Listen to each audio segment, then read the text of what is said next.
And what I've done while you guys were working is I've taken these two images and placed them on your desktop. So you have a moose and the other one's called Country Road.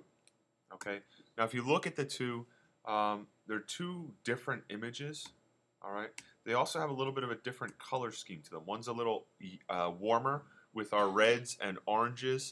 The other one's a little colder in the color scheme with a lot of blues, greens, so on and so forth. So what we're going to be doing for our first assignment in Photoshop after you wrap up all of your InDesign stuff is I'm going to show you how to do some background removal stuff. That way, if you have images that you want to bring into InDesign documents where you want backgrounds removed for business cards, letterheads, whatever it might be, you'll have those skills available to you. Okay? So like I said, these are on your desktop. What you can do when you're ready to work on this assignment is bring them into Photoshop, and it will open them in two separate tabs. Photoshop just started doing this a couple of years ago where instead of just opening them, it opens them in two separate tabs like you guys are familiar with in Internet Explorer, Safari, Mozilla, whatever you're using, kind of uses the same concept now. Okay, so you have your two images open here, and the first one we're going to focus on is the moose image. Up top here, the first three tools in this area are our selection tools. Okay, really the top four. This top one is rectangular marquee, elliptical, single row, single column. Basically, if you want to select a grid. And you'll see right around the antlers there, I have the marching ants showing me that I have that area selected. Anything that I do to that selected area will only take place in that selected area. If I change colors, if I copy, if I make something darker, lighter, it's only happening within the selected area. We also have the ellipse, which will basically draw circles. You know, if you're trying to just select his eye, maybe you're going to do something like that. Okay. Under that, you have lasso, the polygon lasso, and the magnetic lasso. Magnetic lasso works on the concept of colors. So if I use a magnetic lasso, basically as I come here, it's going to try to decide which colors differ and place its own points based on the color selections.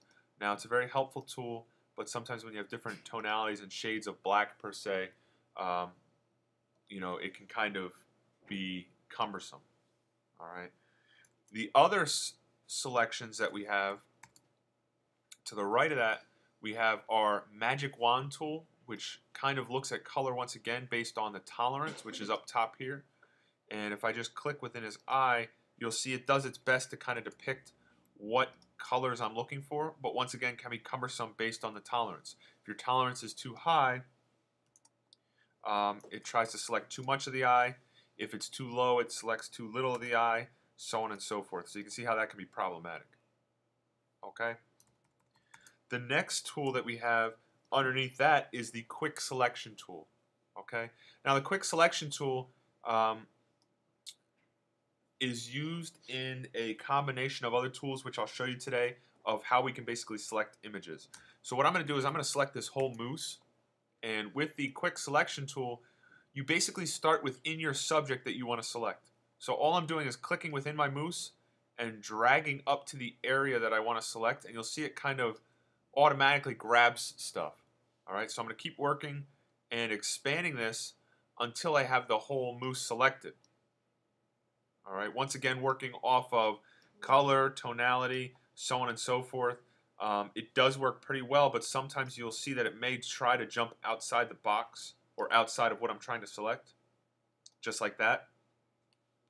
And in that case, if you can see that, if I hold Alt, I can come in and kind of subtract that area.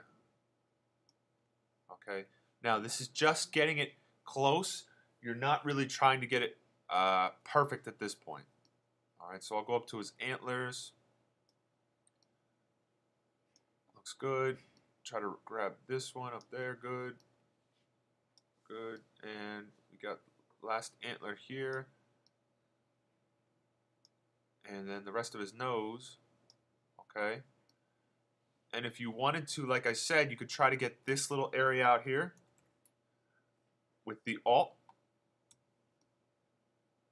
All right. We'll come up here. Alt, subtract this area. Okay. Now, once we have a pretty good selection on our moose, you see I have the marching ants all the way around him, kind of signifying that's my selection.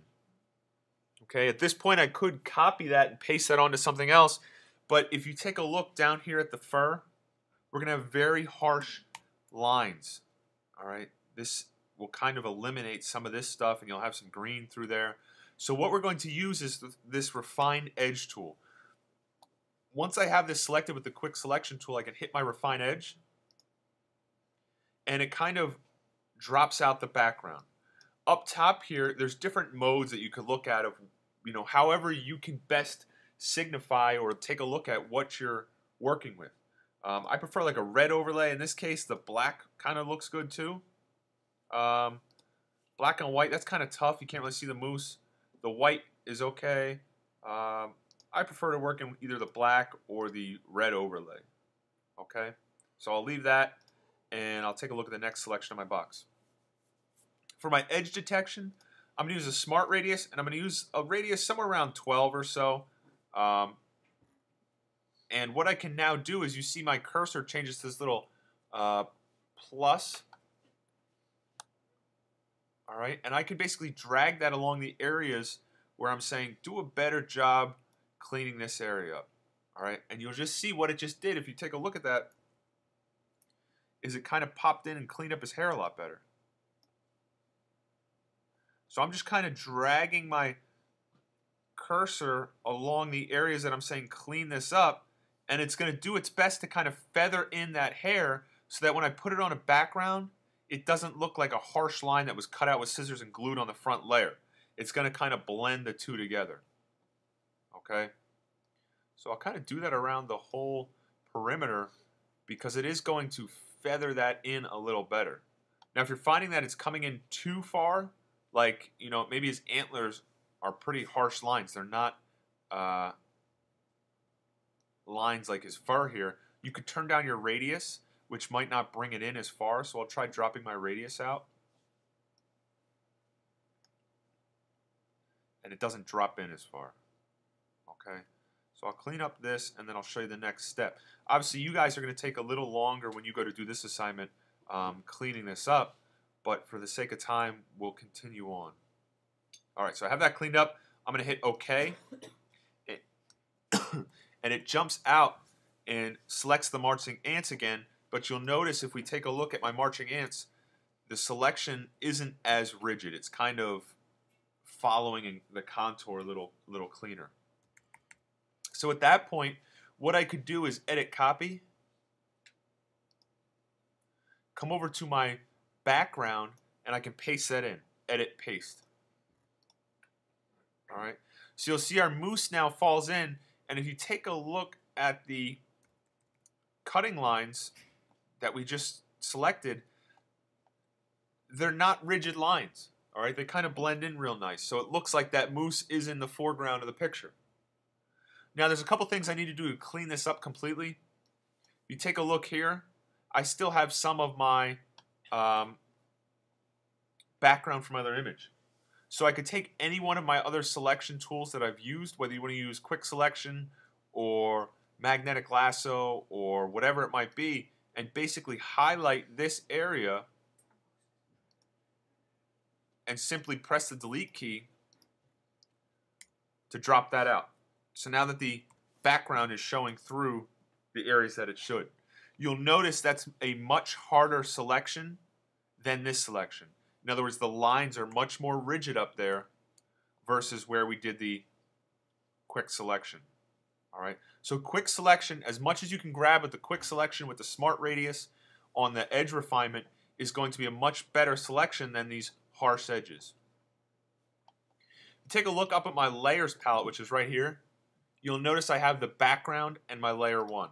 That's really, if you think about what layers are in Photoshop, layers are basically clear pieces of plastic in which the images are laying on. So my layer right now of my mousse, you can see is completely clear except for where the mousse falls. All right. That's a clear piece of plastic with just a mousse head that I'm moving around on this. Okay. It's important to look at the layer order in which they're stacked. It's very similar to InDesign when we had objects falling on top of each other and we would say object arrange, bring to front, object arrange, send it back. Same thing applies here, but it's simply the order of layers, how they're stacked. So this layer is in front of that layer, which is in front of that layer, so on and so forth. Okay?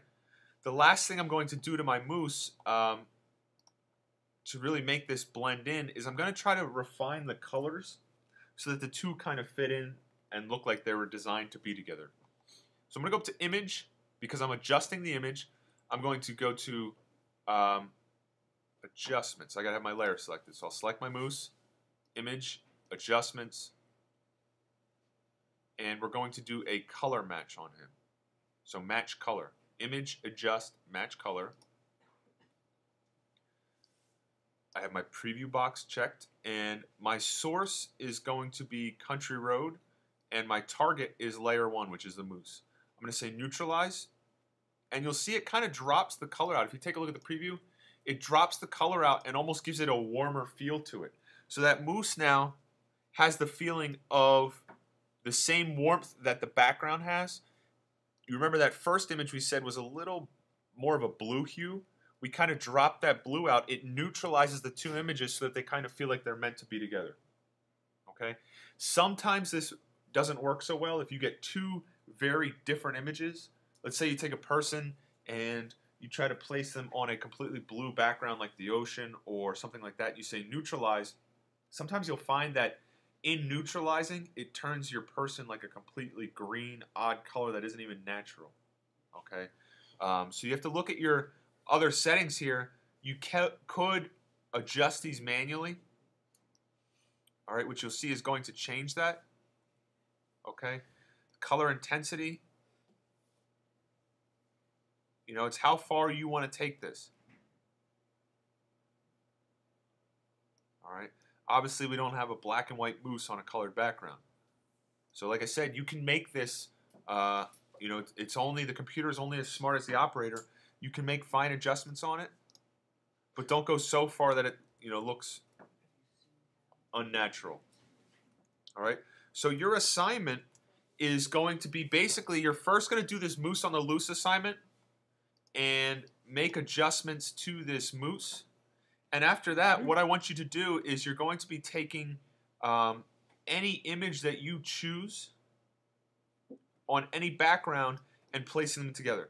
So if you have a photograph of yourself and you want to place it on Mars or the moon or whatever it might be, that's an option. Okay?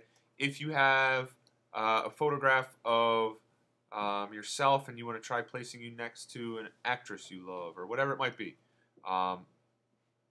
you're going to do the mousse on the loose assignment, and then you're going to go ahead and try doing a background removal of your own.